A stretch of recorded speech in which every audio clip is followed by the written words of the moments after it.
it's funny how much difference a few hours could make. I was very excited to talk about the Pistons winning streak, but it very inauspiciously came to an end just before we walked in here against the Boston Celtics in the in-season tournament. How ironic is that? Yeah, I know. I mean, not that I care about the in-season tournament anymore. No, just the fact that it's the Celtics. Yeah.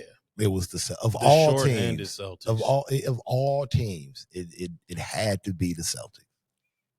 And, I think that all of these people getting healthy all at once has complicated things. Yep. The rotations look clunky.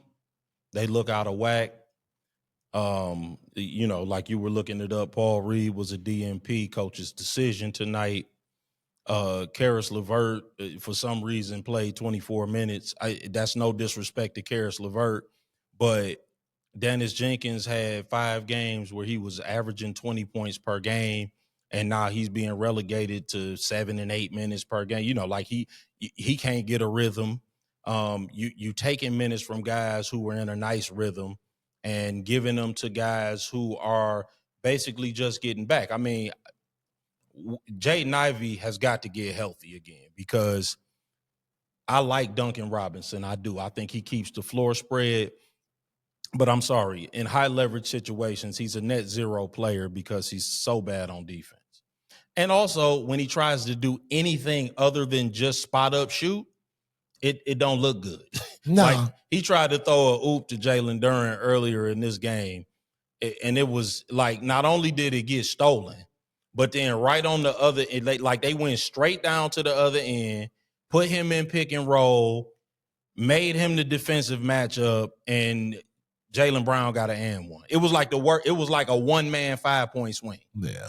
Like all that one. It was every reason why I understand why JB Bickerstaff wants to get Jaden Ivey, reacclimated into the rotation and probably back into the starting lineup.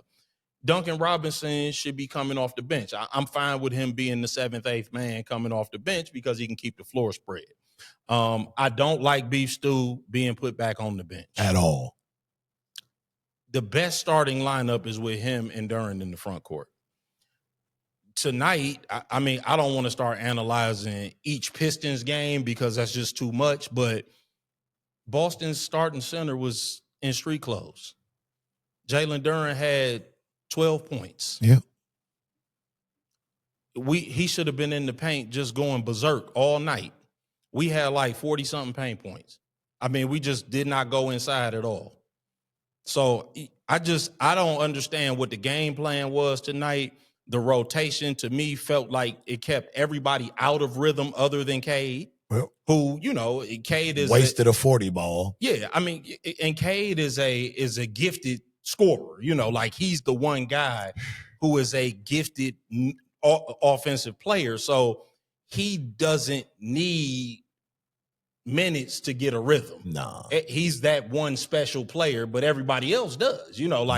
Everybody else needs minutes. They need to be out on the floor. They need to be warmed up. Touches, yeah, for they sure. need touches to get a rhythm. Yeah, for sure. So, and I understand. I mean, I don't want to make too much of it in late November because I understand that he's got to tinker and figure out what he has and who should be out there. Mm-hmm.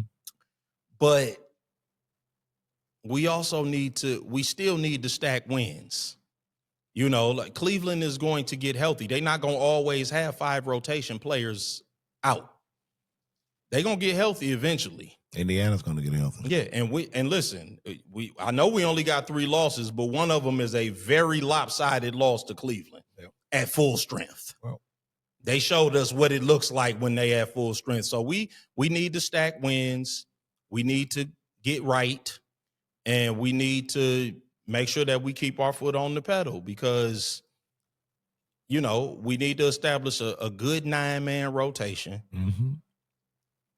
Maybe a 10th man on nights where the game is lopsided one way or the other. But running 11 people and, this one getting in for a few minutes and come on, man. Yeah, no. We got to do better than that. It looks clunky and it's got to be cleaned up. And I understand, we can't be losing to shorthanded teams, and we can't be struggling to beat the Indiana Pacers, who got like 3 NBA players and a bunch of two-way guys. That's not acceptable. And listen, and maybe it sounds crazy to be complaining about a 15-3 team, but this is professional sports, and in professional sports, the future is now. Everything is urgent. Everything. There's no such thing as we can put it on cruise control and we can just coast and everything is fine and it's a long seat. No. Does Oklahoma City is the defending champ? Do they look like they on cruise control? Yes. But that's just because they beat the brakes off everybody. Yeah. I guess that was a loaded question. But they look like they on cruise control in the other direction. They're doing it via destruction. Yeah. So at any rate, man, I'll take your thoughts on the Pistons, man, before we move on. I just had to. I hear you, but let me say, congratulations, fellas, on 13 straight. It was impressive. Absolutely. For a nice chunk of that was using preserved players. Yes. And tied a franchise record, by the way. Yeah. Absolutely. With Yes. the 04 and with the 1990. Yep. Yeah, 04. Last 2 times we did that, we did win a championship. Yeah, so I give them props for that. But to your point, we spoke about it last week. We got a depth problem. Yeah. And now JB has to earn his dollars and navigate through it. And thus far, since we've gotten Ivey back and we've gotten Tobias back, it hasn't looked good. No. It hasn't looked, and I get it. I mean, it's a problem because Tobias did come back with his hair on fire. And, yeah, he's playing well. And, he looked like Tobias. Yeah. And whatever progress you can see from Jaden Ivey, you're taking it. Of course. I want to see he hasn't him. Played in 11 months. It's going to take him some time to look like. Oh, well, you can tell. You can tell he's been lifting and not running because he just hasn't been able to. Right. And that'll come. We get that. And he needs it. We need it. We're better for it.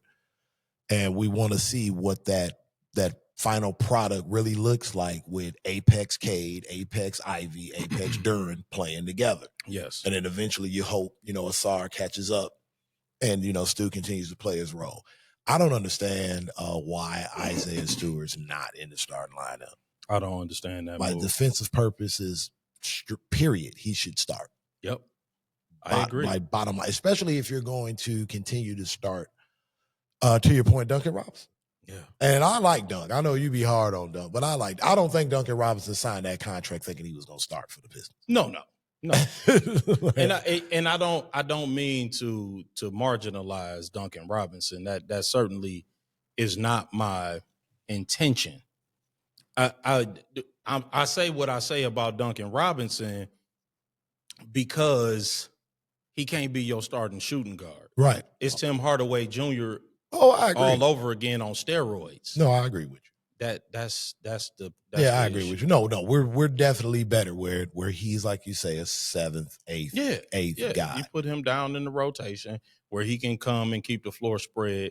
And to your point about Stewart, if he's going to continue to shoot 38, 39% from 3, he can keep the floor spread. It's not so crowded with him and Duren. Yeah, but he needs to start because, like I said, if you're starting Duncan Robinson and he's playing 2 guard, hey man, he's gonna be calling help a lot, and that's what Isaiah Stewart does best. Correct. He rim protects. So I just don't understand that. And like I said, I get that Tobias has come back and looks back to form, more or less, but we got to work that out. And also, my man Dennis Jenkins and Javonte Green getting 10 and 8 minutes respectively. Nah, I don't like it. I'm with you. I don't like it. Not gonna be able to do it. Yeah, I feel like you killing their confidence. You killing the momentum they had, bruh. And flat out, the guys that are replacing those minutes are not doing as well. No, and here's the thing though. Those were the guys that were like kind of cultivating the identity and the theme for the season. I agree. You know what I mean? Like the whole kind of the effort we hear attitude. Yeah. Listen, so I'm with you. I don't care for what I'm seeing. So to kind of dilute that now And again, JB is paid, and he, have more basketball knowledge in his pinky than I do. Of course. A family of basketball minds. I respect it and get it. I do, But, and I like JB. yeah. I'm a supporter. I'm not here running him down. But we, We're confused. we owe to everybody has one family honesty. That's the one thing I'm confused you're gonna get. by this. Yeah, you're gonna get honesty when you come here. If we confused about something, we gonna tell you we confused about it. We not in the bag with the Pistons organization, with the Lions, with the Red Wings, with the Tigers. None of them. We come here and we owe you honesty. Yeah, because it's like, you gotta take those minutes from Jenkins. Yeah. Right, you got to let him if he's gonna Twitter him away, let him do that. But you can't. And again, and maybe let me be fair to JB. Maybe Trajan Langdon needs to help him. Maybe he need to help him out by just swinging a trade right quick. Hey man, get some of these people off the roster. Hey man. That really might be the answer. And we heard you people. We get it. No, Jalen Green is not the answer, bruh. They Negroes with painted nails are not received well by the city, bro. The people were not having that, and I love y'all for it. Yeah, dudes with painted nails do not get love in the city, though. But I did think about something though, and I wanted to run this by you. And screw it, since we're on the air, the holiday edition. Yeah, let's go. And I had two names in my head. Okay. And I don't know how the salaries match up or anything. Like I didn't put it through the NBA trade machine. Okay. But I'm just thinking of like team fit, where we're at, where these players are at, and how they can fit in terms of what we're trying to do. So instead of Jalen Green, how about, I think we can get him cheaper, similar type of athlete, older. Mm-hmm. But what about Zach LaVine? Man, I knew you was about to say Zach LaVine. I just knew it. I like Zach LaVine. Can he be coached? I think so. I mean, I think Zach is a piece that would fit. He's interesting, man, because he is a guy who is not a volume shooter. Right. He's the same kind of thing. But he can score without shooting a lot. He seems to just get hot, but he is up and down. Yeah, that's my thing about him too. He offensively, the reason why I thought of him was just not necessarily the name per se. I was kind of more so thinking fit. I'm like, he can get hot. He can get hot. And the prospect of his athleticism on the perimeter defensively, if he can buy in. Right. And what I mean by buy in is coming here and acknowledging the fact that this is Cade Cunningham's team. Of course. And the culture of this team is defense, toughness. We make the extra plays. We play for the next guy. We play for the name on the front, not the back, blah, blah, blah. Yeah, and Sacramento is about to have a fire sale, too. They're about to rebuild. And I think about our guy Beasley and how he was able to do that last year and essentially have the best year of his professional career. Mm-hmm. If Zach LaVine can come in and maybe get a little bit, if we can get a little bit of that, I'm like, maybe that's something in terms of like that problem of having another perimeter guy who can create their own offense when we have those lulls.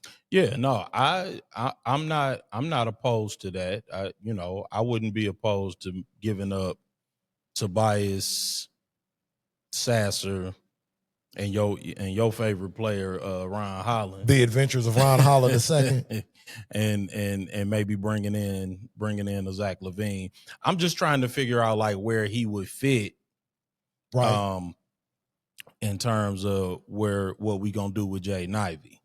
Yeah, because I feel like there's some redundancy between those two in their games, but that's fair. That's a good problem to have. Though. Like I want, like in my perfect world, I would like for Zach LaVine, if he came here, to kind of be like the Iggy, Where it's like, if it's a matchup night where he has to start because of the matchup dictates him to start, he'll do it. But if not, he doesn't bitch about it, and he's all right, cool. I'm sixth guy tonight. But he's a better scorer to me than Iguodala, and he can stretch the floor. Yeah. He's a really good 3-point shooter. And then you know what? I'm gonna check the number, but I think that he's a really good 3-point shooter. Yeah, he's 38.6, almost 39%. Just for clarification, Yep. Zach LaVine is under contract for the rest of this year at $46 million, basically, and then he has a player option for next year at $49 million. Yeah. God, man, these NBA contracts. He's a 50 guy. Yeah, you're 50. Oh Lord, man! No wonder no one's interested in that contract. That's why he was that from the Minnesota contract? Probably. That's the Chicago contract. That's the Chicago contract. Yeah. Oh, well, him and DeRozan. him and DeMar went to Chicago. Yep, DeRozan. Yep. And that one summer where everybody was throwing money around. Mm-hmm.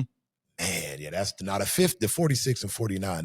That's tough. That changes that's things. a lot of because now you're gonna have to find another player. That changes things. Because so Ron Holland, Tobias, and Sasser don't get you to the 49. You would damn near have to throw in Ivey. You're right. You would have to, probably throw you, and maybe even somebody else. Yeah, that's tough. See, that changes it. Yeah. Like, again, disclaimer, I didn't throw it into the plug and play trade machine. And then another name that I had, and this is just a personal, hashtag man crush basketball wise thing in terms of I just always thought he should have been a Piston. He should have been drafted a Piston. Okay. And I think this franchise is close to just kind of saying the hell with it and breaking it up in terms of being a contender. And that's one Bobby Portis.